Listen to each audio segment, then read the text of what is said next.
Lecture from the 1st of June 2010. The Druids.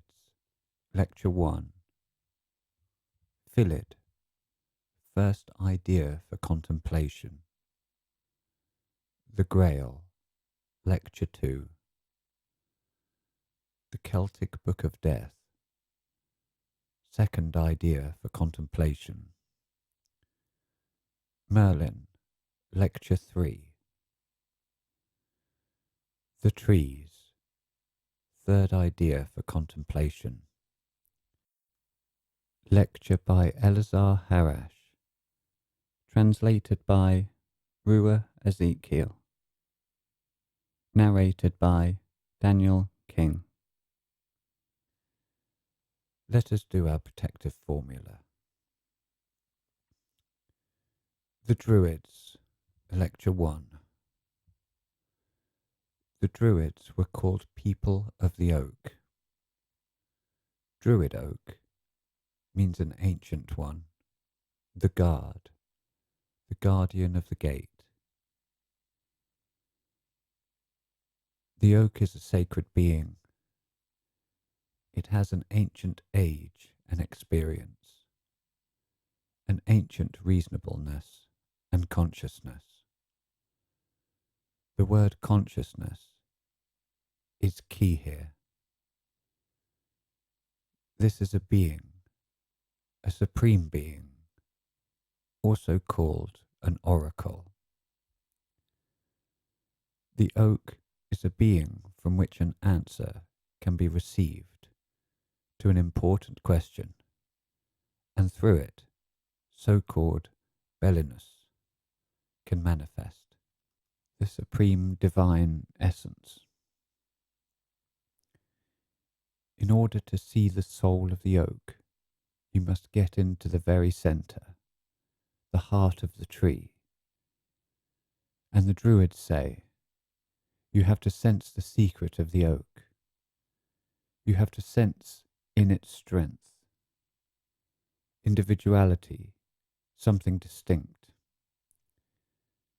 And in the centre of the tree, its energy is found. The old word for oak is Derwin. It means a deep anciency and secret knowledge. And Dru, in Celtic, an oak means I know, or the one who knows things. They also call the oak the old sage. The oak is an old spirit of the trees. The trees are the planted lives. That is what the trees are called, the planted lives.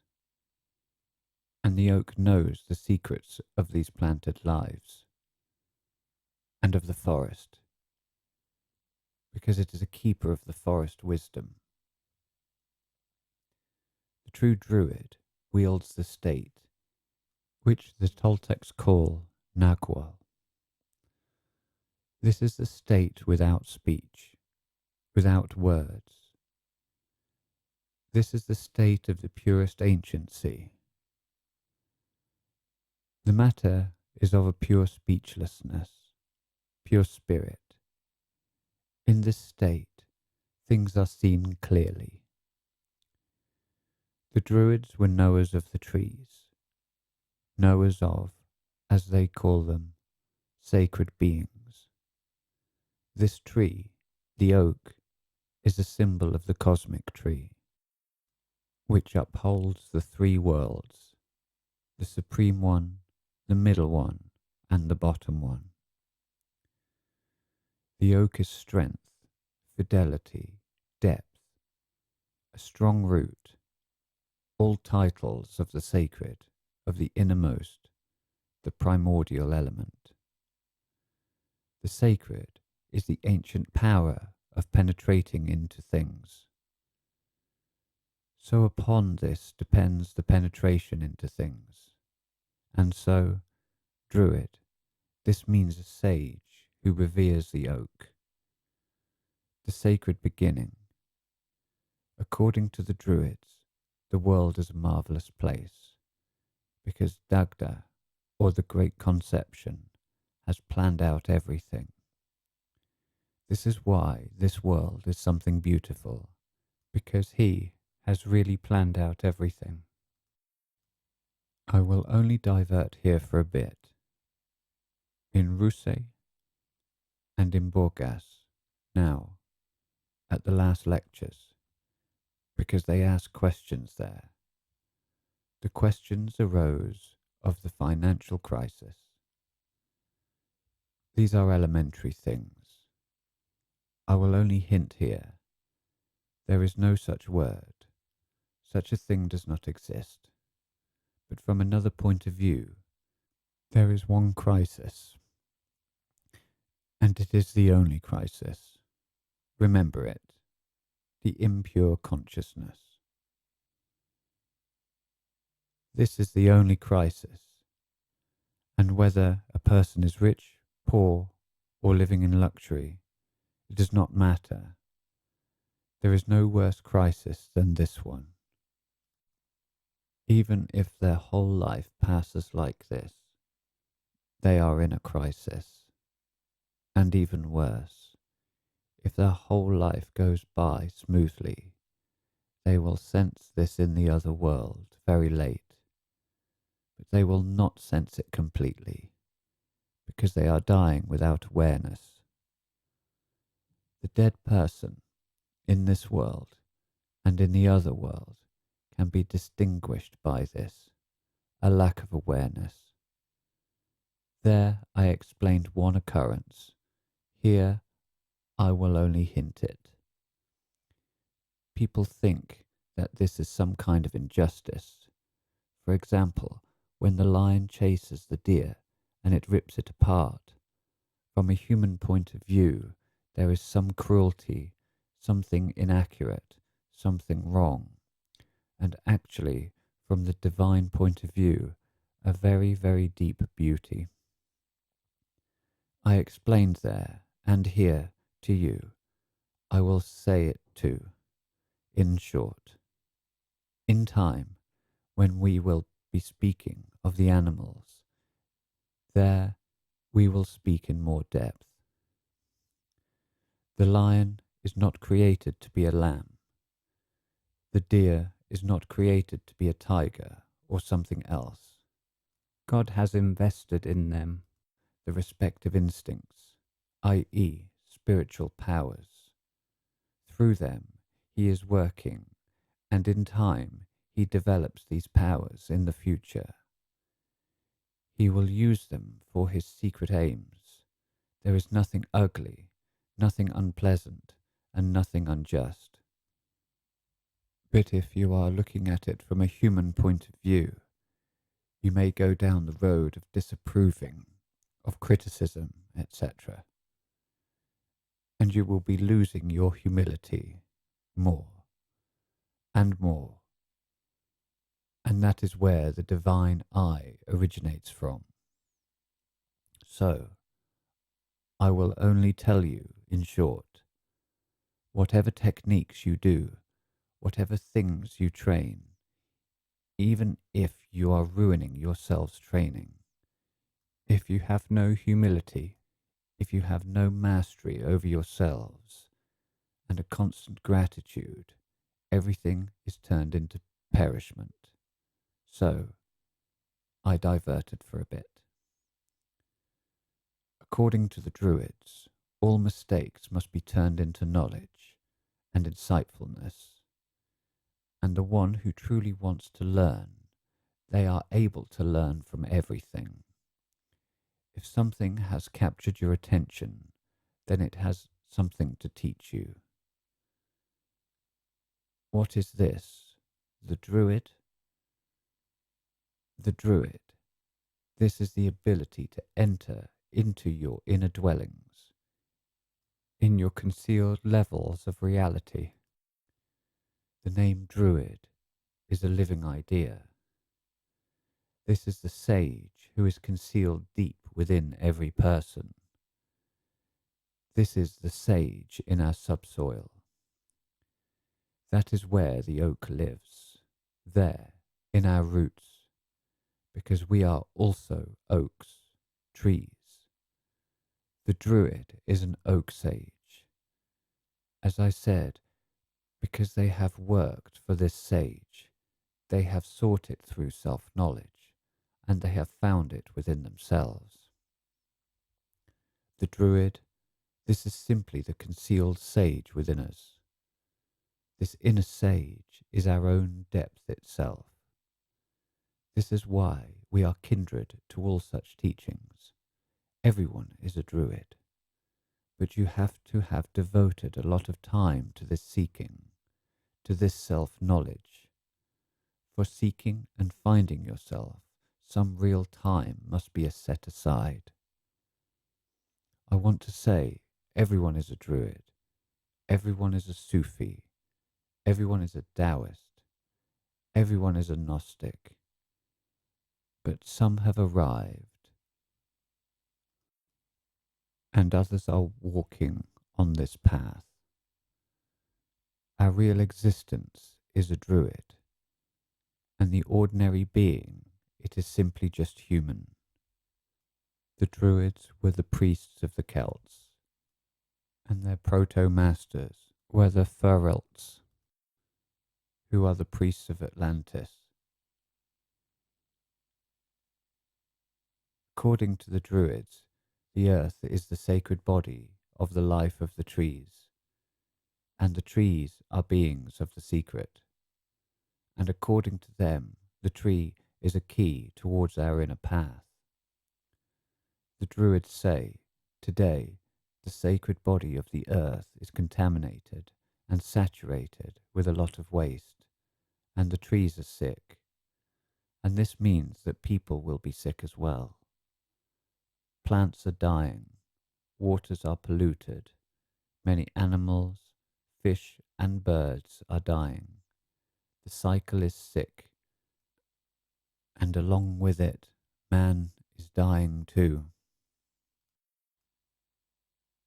Philid. First idea for contemplation. The Philid, i.e., the insightful ones. The Philid. This is the Celtic Zen. We are not speaking of bards here. Bards are something external. We are speaking of the Celtic Zen, the inner ones. In the Philid, essence springs out. The soul springs out. The Philid listens to the essence. Everything in nature teaches the Philid because they listen with their own essence. To the Celtic poet, poetry is an expression of the mystical consciousness, not of the ordinary consciousness. This is the poetry of the secrecy within the person. The Philid, the Celtic Philid, or the Celtic poet, is hidden from their feelings and their emotions. They speak through their essence. Philid are seekers of the essence. They speak simply. Here's one example. I was listening to the forest. I was silenced by the sublimity of the trees, gathered as brothers in one place.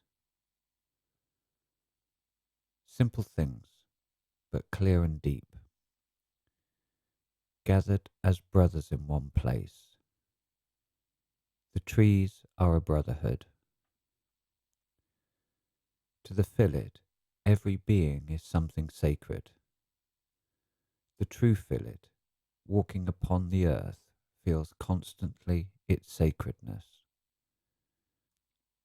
In time, when we will speak of Heraclitus, we will see how fire descends into air, into water, and then a part of the water also dies and turns into earth. So the whole chain begins from this fire, which is immaterial, of course, and we will see that the earth really is sacred. The Philid are amazed by the simplicity of nature and by its magnanimity.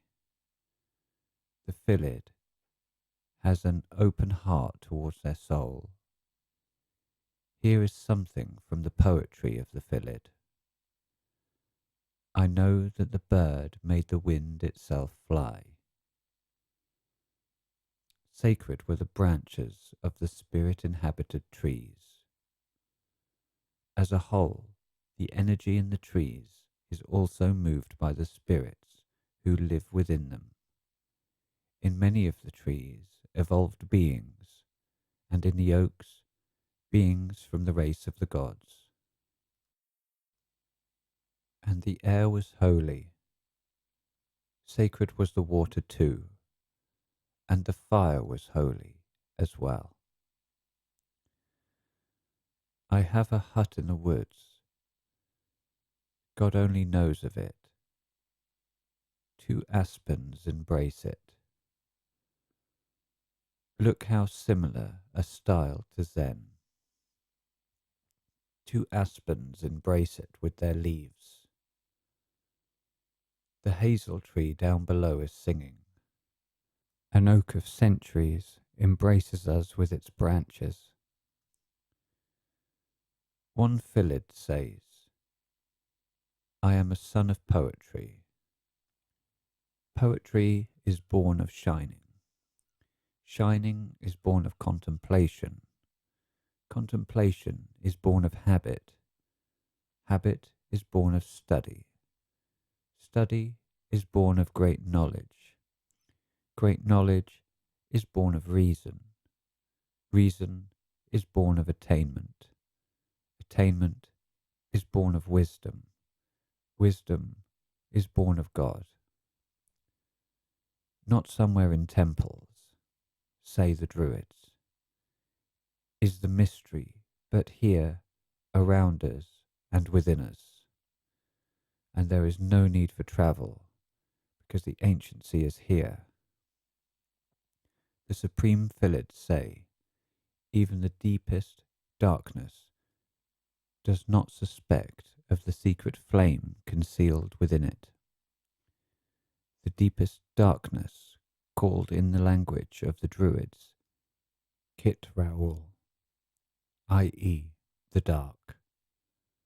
For the dark, it is said, it exists, a polar level of darkness, and darkness, God himself has created it into his circle, so that he rules over it. The Grail, Lecture 2. What is the Grail from the viewpoint of the Druids, the sages? To seek the Grail is to seek your own pure and virgin consciousness. This consciousness is the Grail. It is the root of the eternal good. The Grail is a consciousness of the purest kind. The Grail means to find the secret you yourself are. The cup of the Grail was created by Merlin through an ancient ritual. The cup of the Grail symbolizes the idea of drinking from the source and finding the source within yourself. As a whole, the cup is a deep receptivity. Grail means making a connection with the eternal life within yourself, a connection to the inexhaustibility of life within. It also means that the Grail is connected to the secret of overcoming death. Who has but just once seen the true Grail? They are no longer human. They are already a being of eternal life. Acquiring free will. This is the reason for the loss of the Grail. But at the same time, this is also the means through which we can discover it once again within ourselves. The Grail, this is the sacred secret of the inner person. It is a pure spiritual treasure of which the Bible speaks. Seek your treasures in heaven, a purely spiritual treasure, not earthly. The Grail. This is to devote yourself completely to self-knowledge. Not to some extent, but completely. As the Native Americans say, for this path you must have a sharp and wholehearted attention. The secret cup of the Grail is not an ordinary cup, but a divine cup, and one has to fill it with their essence. And this is the mystery of the Grail, to fill it with their essence, which is also the mystery of life.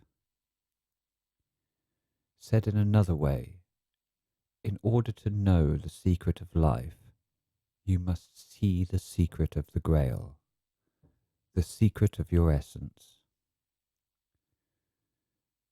The sacred Grail is the substance of the pure mystery, the most sublimely pure essence. The Grail is the essence of the person, and this essence is at the same time the secret of the cosmos as well. Whoever has attained the Grail, they are already able to embark through their essence on a path towards the temple of Qgant, i.e., in their language, the Absolute. The Grail, this is the transmutation of the human consciousness into the divine consciousness, which is called the consciousness of freedom.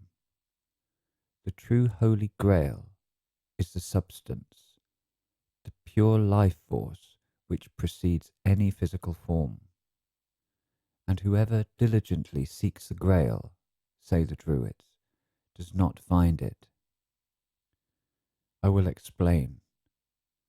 The Grail is sought in an unknown way. The Grail is not connected to the ability to seek, but to the ability of essence. I will explain it in another way, as it is with the Sufi. They do not talk of love, do not study it, because they know they cannot study it completely. It is not going to happen through studying, but through evincing. When you evince your essence, your love, it gradually begins to teach you. You cannot learn it, but love already begins to teach you and to introduce you into itself. Through this ability, you reach proto-unity, and here the person is transformed into freedom. The message of the Grail is a summoning for returning into the essence. As you see, similar to the Sphinx. Bring meaning to yourself. Here it is similar. And this message is always important and essential. But I must say, the Grail is a secret from the mysteries, and this means that to the mortals, or the impure ones. This secret is formidable. God there, for the impure ones, has another face and another approach. The Grail is a symbol. It can be found with great purity, and then it shines within the person. And this is the shining of God. He is the one who is shining. One of the secrets of the Grail is to defeat, say the Druids, the good in you in order to attain God. So you must outgrow this good to attain God, where there is a whole different measurement for what is good. and then you already attain within yourself the purity of the absolute good. Then, of course, you will never say, I always do good, and this and that happens to me. You will simply be aware, and you will not speak in this way. It means to be liberated from the human good. Why? We all must become free from it, because it is not pure. I will explain again. The ordinary good person cannot come near this higher good, because the human life does not have these qualities of the absolute good. According to the Druids, it is considered that the ordinary good smites the human life. They call it that. The ordinary good smites the human life. I am reminded here of one occurrence. I will divert for a bit. Nasruddin Hoja, when they asked him, I, Nasruddin, if we make you a sultan, a king, what will you do for people? He says simply, I will do a lot of things, but nothing will come out of it. He wants to say how people in the world act, how they do many things. They will continue to do them. There will be promises. But Sufi has the insight. Nothing comes out of human things besides cemeteries and other things like that.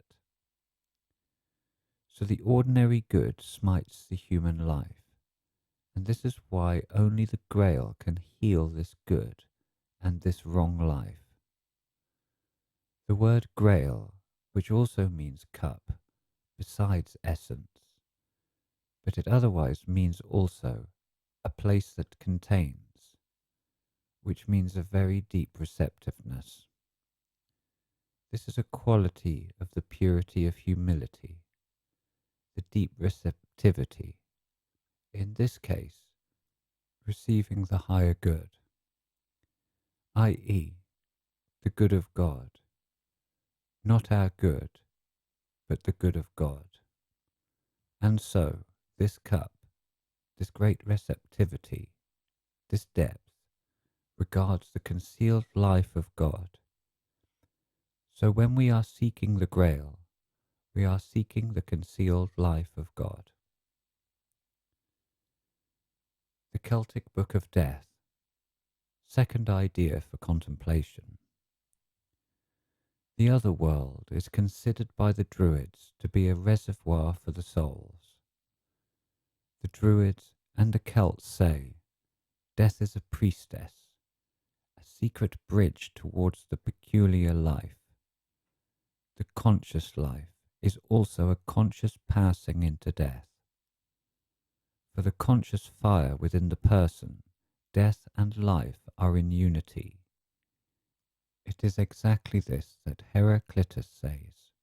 God is simultaneously war and peace, day and night, abundance and hunger. And Heraclitus says, opposites are friends. They embrace, they help each other, and in the end they merge in such a way that within them God grows. But of Heraclitus we will speak further in time. So, they are unified, they are in unity. One Druid says, can you be with me in the cool dawn of death, when the fire withdraws and nothing warms my blood any more?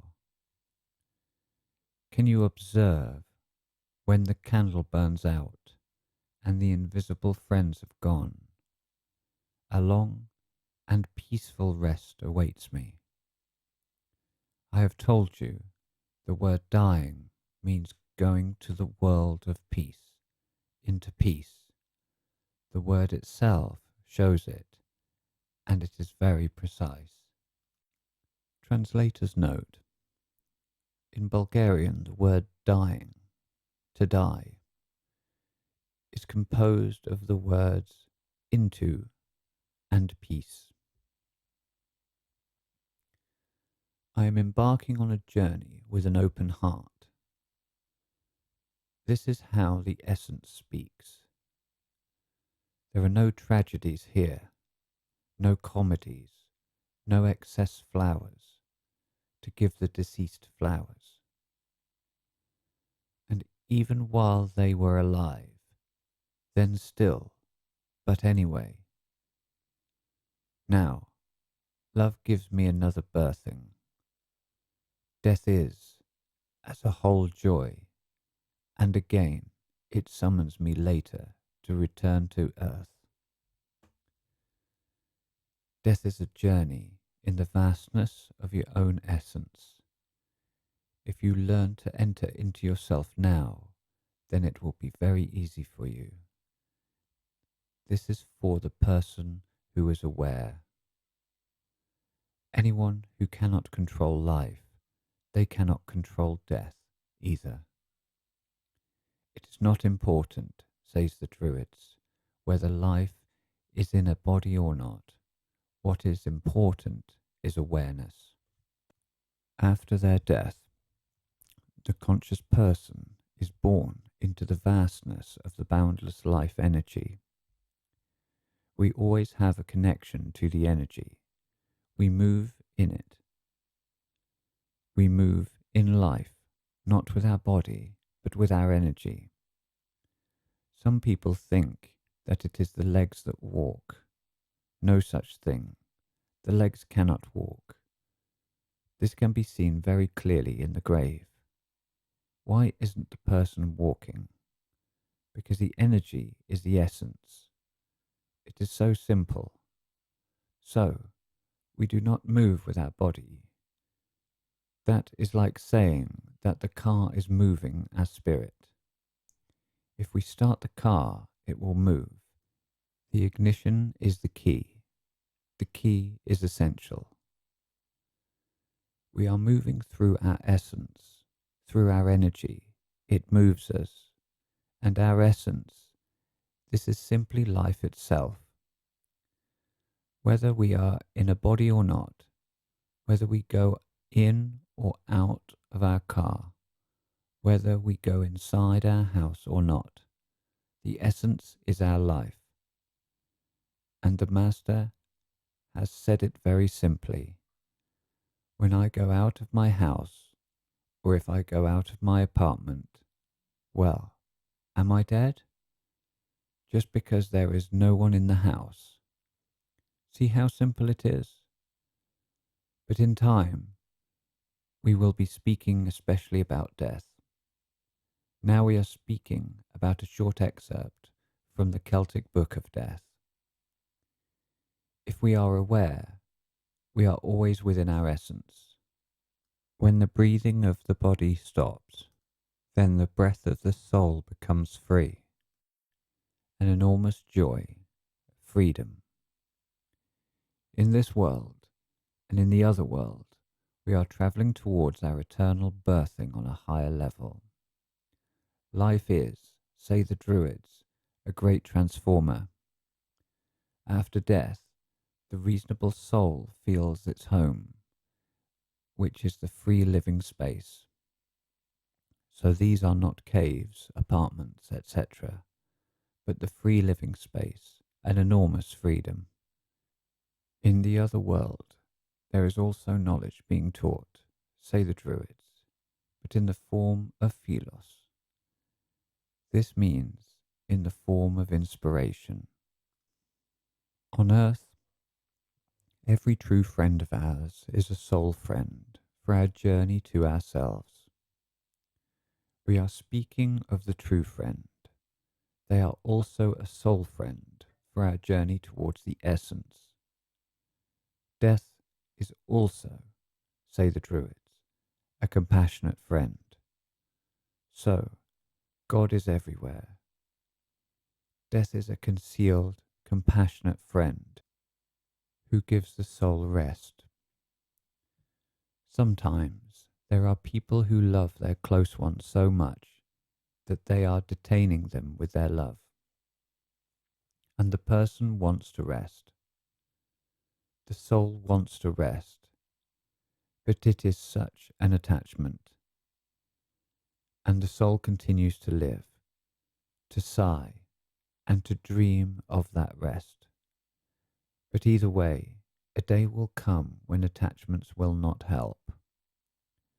Death is a liberator of the person from their past. If it was not for the secret of death, we would not have been able to travel towards ourselves and to heal completely of the earthly reality. Death is a secret gift.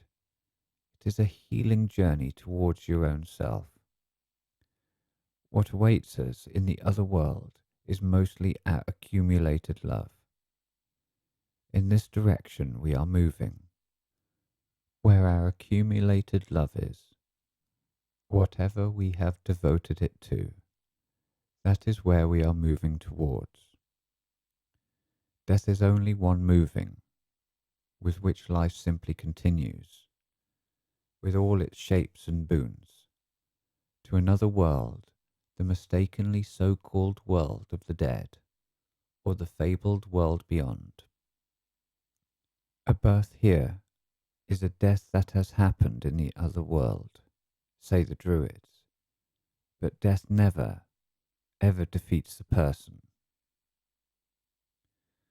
Merlin, Lecture 3. Who is he?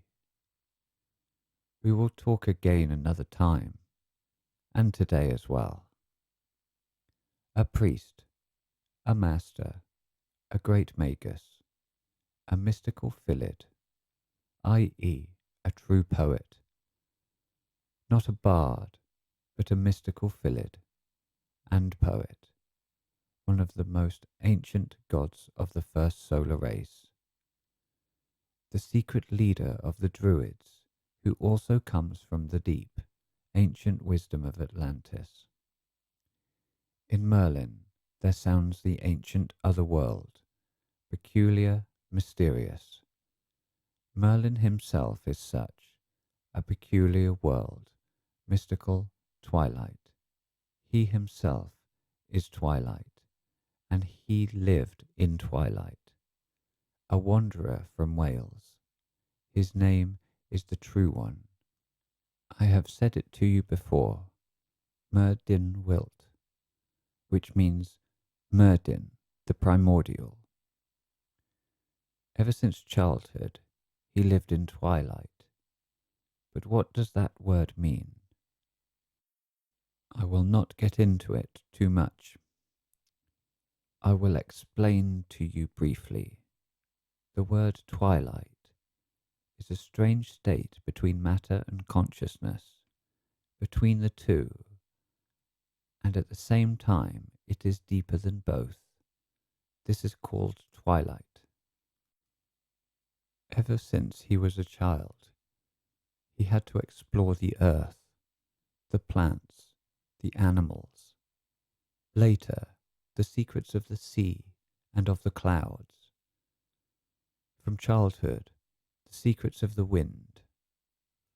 Later, he had to rediscover in his daily life and in the small things all that is called great, and to summon it for communion. Later, much like the sea, the clouds and the wind, young Merlin had to aim towards boundlessness, as they do also, because they are journeying eternally. Even animals are journeying. The human, the planets, the sun, even the rocks, noticed Merlin. They are journeying. In this way, even as a child, he realized that everything has breath, that everything is the breath of the universe, and that this breath is a part of Dagda, the great divine beginning. He also realized that all this that he is seeing is without beginning and without end. From a young age, Merlin lived in seclusion for a very long time, something very important, seclusion, and this created for him the ability to see deeply through things. As a whole, true things are accomplished in seclusion. Here, I must hint to you that seclusion has nothing to do with loneliness. It destroys loneliness. I have said before, the word seclusion means going into the one God, and there is no such idea of loneliness. Translator's note: in Bulgarian, the word for seclusion is composed of the words into and oneness, unity. Loneliness is for the impure consciousness. It can live amongst a whole bunch of people and still be lonely, because loneliness is a matter of ego. The mystical master and supreme druid was a sublimely human being with a gift to govern the invisible powers and to rule over them. And at the same time, this is a being that has subdued himself in servitude of God and of these supreme powers, i.e., there is unity between them. This, as they call him, magical druid Merlin, even before he immersed himself in the strange dream of the world, he sowed something very important within himself. Before he descended to earth, in the strange dream of the world, he sowed within himself the power of the new seeking. He wished that his deepest intent would be a seeker of the new, i.e., he asked for the power of the new seeking to be given to him, because he knows how much this world puts beings to sleep. This is the power and the meaning of the Grail. With this choice, he descended, and what happened? He found within himself what he wanted. Through this new seeking, he found the Grail, the essence, but in a new way. Because when you descend into a new incarnation, you must always reach a new initiation in this body as well. The old initiations are old. You must reach a new one. And he achieves this. This seeking was an intense seeking, which makes the person worthy of this discovery. Not just seeking, but an intense seeking, which makes the person worthy of the discovery itself. And so, another time we will speak of him again. And now, what does he say to us? The future is concealed even from the ones who create it, the gods. The matter here is of the gods. So, if any of you are going somewhere, they want to know their future. My advice is, better ask Nasruddin Hoxha. You will learn more accurate things. In time, we will talk especially of him, as well, both of him and of his wisdom. He, Merlin, says, in the rocks there are dragons deeply asleep. The divine power within us is the king of the world. The person has to become their own oracle and unriddle themselves. This is the secret of the Sphinx. Once upon a time, he says, I lived in twilight and in impenetrable darkness. There I gained insight of wisdom in a peculiar darkness, I gained insight of the door, and this door led me out. The word door means transition. In the Atlantean language, Aramon means transitioning into another dimension, a higher world. And the walls, the obstacles, the barriers mean delusions. In a peculiar darkness, I saw the strange. I saw life. I saw that in the dark, too, the person has a guardian, but they have to find it. This is why humility, sincerity are important. The person has a guardian, even in the dark, but they have to find it. This guardian dwells in Dagda, the conception, and his, Merlin's prayer, was, "O you guardian, rise and shine in the dark and keep me safe." And then he says, the initiated one has a strange culture, the culture of the secret. I sat long and long still, alone, and in impenetrable dark, and there was no sun to warm me. Then I warmed the dark. This is the essence. This is the Grail. I hung in timelessness, and I saw nothing else but the Spirit, who understands the boundlessness.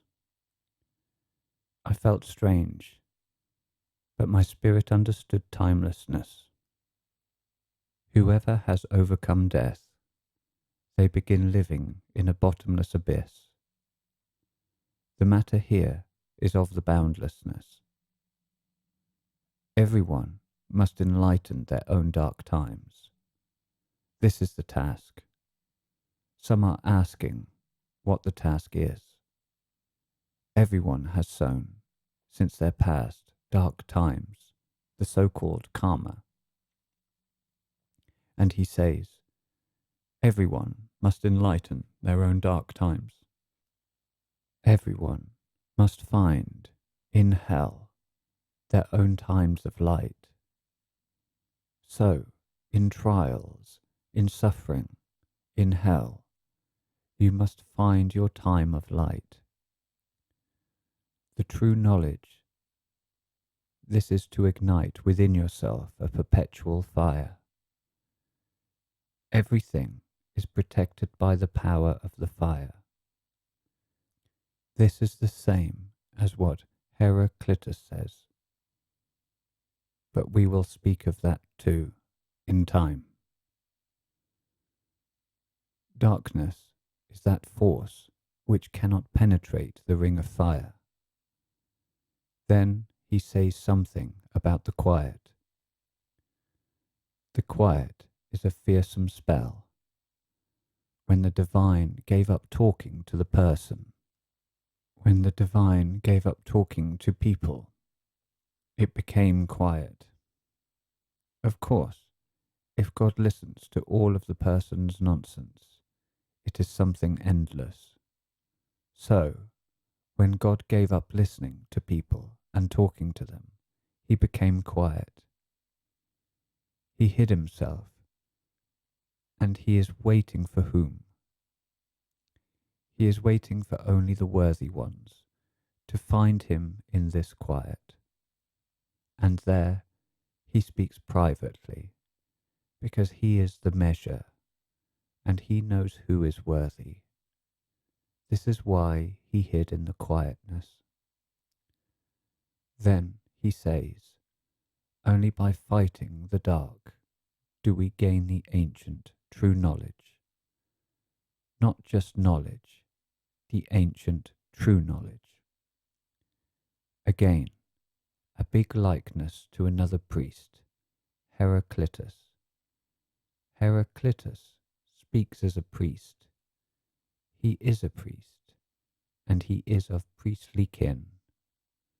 And he explains, some time ago, I was telling you, why war is deeper than common peace.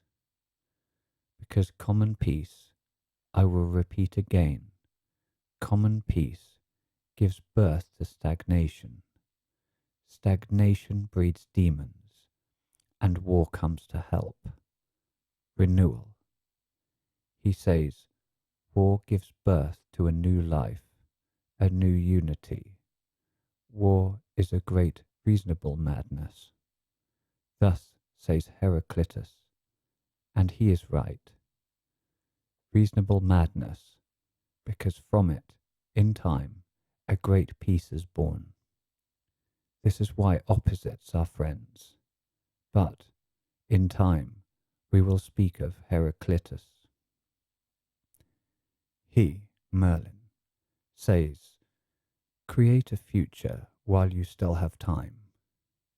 So, every person can better themselves more and more, purify themselves more and more, become more noble.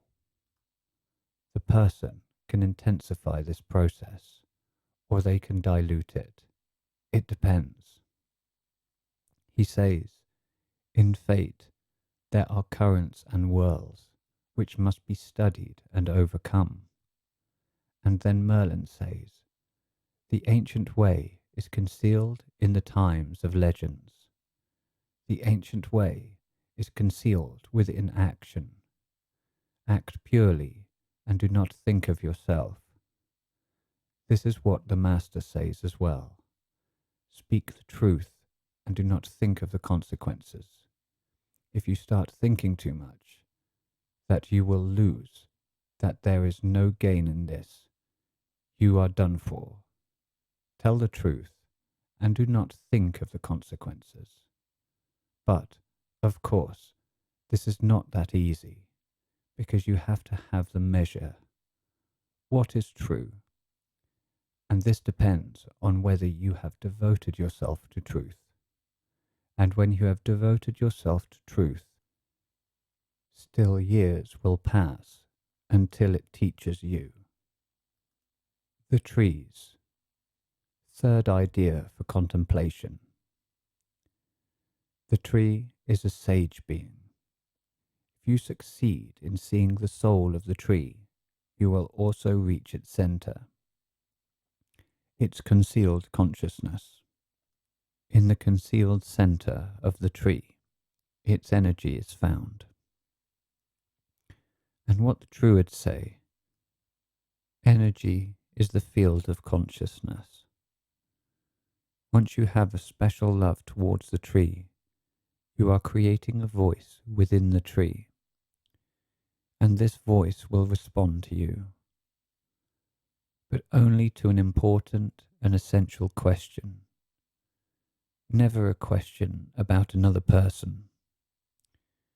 Your own, personal, intimate, sacred, a deep question. Only questions like this. And only one question. This special love towards the tree creates a voice within you, and a voice within the tree. In this sacred way, this consciousness is formed which sees beyond the world. The Druids say, devote a small song or prayer. So when you go to the tree, you also bring gifts. You can light a candle, water, sometimes they bring flour, and so on, all sorts of things. Also honey. Or the other option, devote a small song or prayer in order to awaken its spirit, which is concealed in the depths. Here I will divert for a bit. I am remembering Native American wisdom. When a shaman wants to cut a branch from the tree, they say, Father Oak, allow me to cut a true branch for a staff, so that I may serve people. And in the morning, during the sunrise, they focus and pray, and the sun, penetrating between the branches, shows them which one the branch is exactly. Then the tree, which has concealed consciousness, does not withdraw its energy from the branch, but leaves it there. When a person is cutting a branch without permission, they are taking a dry branch without energy. The concealed being withdraws it, and then this is not a staff, but some stick, which will work against you. It has no worth, because it was not taken according to the rules of the sacred origin. But in time we will speak of the Native American separately. So, devote a small song or prayer in order to awaken its spirit. Bring it a small gift, a piece of honey bread, water, and so on. The Druid dressed in clean clothes and asked in concentration their only essential question towards the oak tree or the old sage. They lit incense and touched the sacred tree. There is no hugging here. Using the energy and walking away, no such things. Here, first you create an atmosphere, a sacred atmosphere. You do not go only to use, but also to give. There is a communion between love and love, concealed consciousnesses. They touch the sacred tree, and they wait humbly and patiently. If you have done all this correctly, you will hear a voice from the tree, i.e., the being governing the tree, who in the case of the oaks is a being from the race of the gods. You will hear the voice of this concealed spiritual being who lives hidden within the secret of the tree. And then only one thing is required. Listen. And never ask your chosen tree, as I said, about other people. Only one sacred question. The staff is the mightiest when it is derived from an oak. But, I say again, as the Druids also say, you must ask the oak whether it will give you a branch of its energy, of its essence, of its depth, a branch of itself. You must awaken its voice and ask permission. If the wise oak does not agree, then you will cut off a dry branch, and this will be a curse to you, because its energy withdraws. And then this dry branch becomes a danger to you. Why? Because it was not love that gave it, but the enmity of the tree. The Druids say, it was not love that gave it, but the concealed enmity of the tree. But for the priest Druid, who is of the utmost pure intentions, the oak sage gives its deep consent and gives them a part of its concealed. Notice here, central energy.